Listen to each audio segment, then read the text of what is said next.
So, kamusta na mga idol? Barangay Ginebra updates tayo ngayon. Pero bago tayo magpatuloy, pa-like and subscribe naman po bilang suporta sa ating YouTube channel.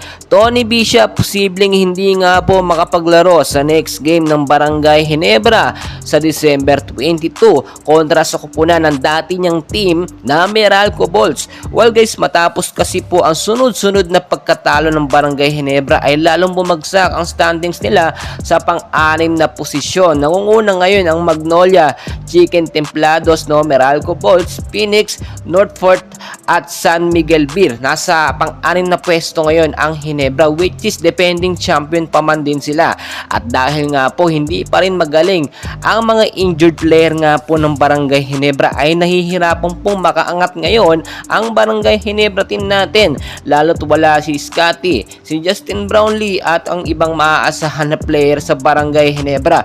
Ang ine-expect kasi natin dahil nga po may import itong Barangay Ginebra na si Tony Bishop, ay posibleng makaahon ang Barangay Ginebra, pero kabaligtaran po ang nangyari. Marami nagsasabi hindi po deserve ni Tony Bishop na maging import ng Barangay Ginebra. Kung mapapansin nyo din, kahit nga po si Stan or Stan Hardinger ay hindi maganda ang pinapakitang performance dahil nga po sa unfamiliarity at hindi napapasahan ng bola. Kapag wala po kasi si Scotty at si Justin Noype Brownlee, ay hindi po maganda ang ibang mga laruan ng Barangay Ginebra. Nakita nyo, kahit anong gawin po na sistema ni Coach Tim Cone, kung ang may problema na nga po ay ang import at ang ibang mga player ay mababaliwala din po. So far so good, maganda ang pinapakita tulad na lang ni Maverick Ahanmisi.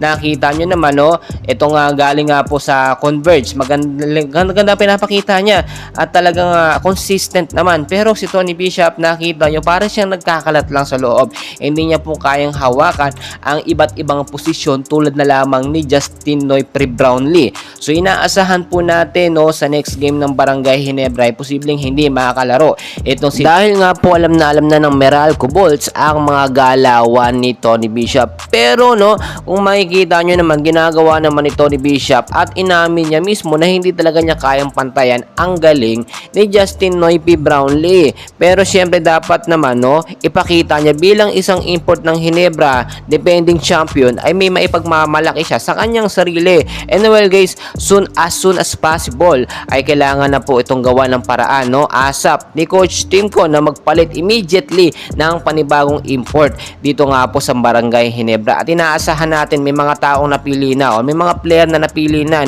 ang Barangay Ginebra. And well guys, patuloy ko po kayong i-update, and please huwag niyo pong kalimutan naman mag-like and subscribe bilang suporta naman po sa ating YouTube channel. Maraming salamat po.